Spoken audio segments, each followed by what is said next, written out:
Welcome back to tempting bowls, India's tasty and healthy recipes. నేను మీ సిరి Santosh. Tempting బౌల్స్లో ఈరోజు special recipe సన్న కారపూస. ఇది చేయటం చాలా సింపుల్ అండి. ఈ కారపూస వేగడానికి కూడా ఎక్కువ టైం పట్టదు, చాలా క్విక్గా వేగిపోతుంది. కొత్తగా పెళ్ళయి వంటలు నేర్చుకుంటున్న వారు కూడా దీన్ని ఈజీగా చేసేయగలరు. టీ టైమ్ స్నాక్స్ కింద చాలా బాగుంటాయి. పిల్లలైతే చాలా ఇష్టంగా తింటారు. వీటిని ఒక 8 డబ్బాలో స్టోర్ చేసుకుని 1 మంత్ వరకు హ్యాపీగా ఎంజాయ్ చేయొచ్చు. మరి ఈ సన్న కారపూసని ఎలా ప్రిపేర్ చేసుకోవాలో చూసేద్దాం రండి. ఫస్ట్ ఒక మిక్సింగ్ బౌల్లో 3 కప్పులు శనగపిండి తీసుకోండి. ఇందులో ఒక అరకప్పు బియ్యం పిండి, 1 teaspoon salt, 1 teaspoon వాము పొడి వేస్తున్నానండి. డైరెక్ట్గా వాము వేస్తే మురుకుల గిద్దలో పిండి వత్తేటప్పుడు అడ్డం పడి వత్తటానికి రాదండి. అందుకే ఇలా మిక్సీ వేసి పౌడర్ చేసి వేసాను. నెక్స్ట్ 1 టీ స్పూన్ కారం, 1/2 టీ స్పూన్ పసుపు, 2 టేబుల్ స్పూన్స్ వెన్న. ఇది ఇంట్లో చేసిన వెన్నండి.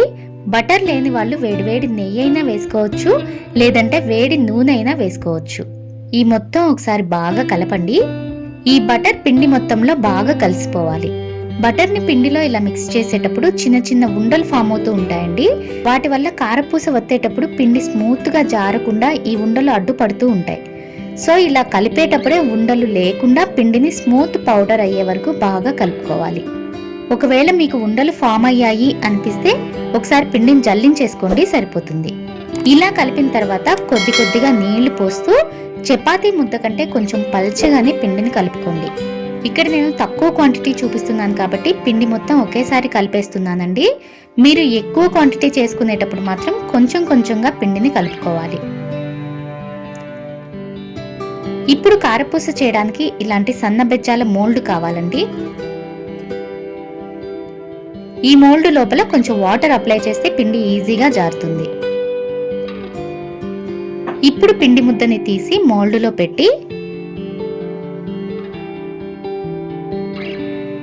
మీడియం హీటెడ్ ఆయిల్లో ఇలా కారపూసని ఒత్తుకోండి. వీటిని హై ఫ్లేమ్లో వేయించేసేయొచ్చండి, చాలా ఫాస్ట్గా వేగిపోతాయి. అయితే కారపూసని ఒత్తేటప్పుడు మాత్రం ఫ్లేమ్ని లోకి మార్చుకోండి అండ్ స్పీడ్గా ఒత్తేయాలి. ఒత్తేటప్పుడు లో ఫ్లేమ్లో లేకపోయినా లేదా స్పీడ్గా ఒత్తకపోయినా ఆయిల్ సెగ చేతి మీదకి వచ్చేస్తుంది. సో జాగ్రత్తగా చూసుకొని వేసుకోండి. ఇలా ఒకవైపు వేగిన తర్వాత మరొక వైపుకి తిప్పి 2 వైపులా చక్కటి గోల్డెన్ కలర్ వచ్చే వరకు ఫ్రై చేసుకోండి.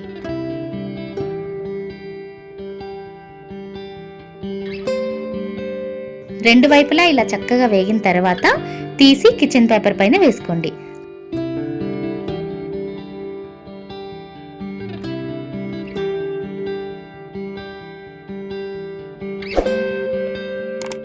అంతే, క్రిస్పీ అండ్ టేస్టీ కారపూస రెడీ. చాలా తక్కువ టైంలో అయిపోయే స్నాక్ అండి ఇది. ఇన్స్టెంట్గా 15 నిమిషాల్లో అప్పటికప్పుడే చేసుకుని తినొచ్చు. మరి ఈ సన్న కారపూస రెసిపీ మీకు కూడా నచ్చినట్లయితే తప్పకుండా ట్రై చేయండి. ట్రై చేసి ఎలా ఉందో మాకు కామెంట్ చేసి చెప్పడం మాత్రం మర్చిపోవద్దు. ఇలాంటి మరిన్ని రెసిపీస్ కోసం టెంప్టింగ్ బౌల్స్ని సబ్స్క్రైబ్ చేసుకోండి. టెంప్టింగ్ బౌల్స్ని ఫేస్బుక్ అండ్ ఇన్స్టాగ్రామ్లో కూడా ఫాలో అవుతూ ఉండండి. మరో మంచి రెసిపీతో రేపు మార్నింగ్ మళ్ళీ కలుద్దాం. అంతవరకు ఈట్ హెల్దీ, స్టే హెల్దీ.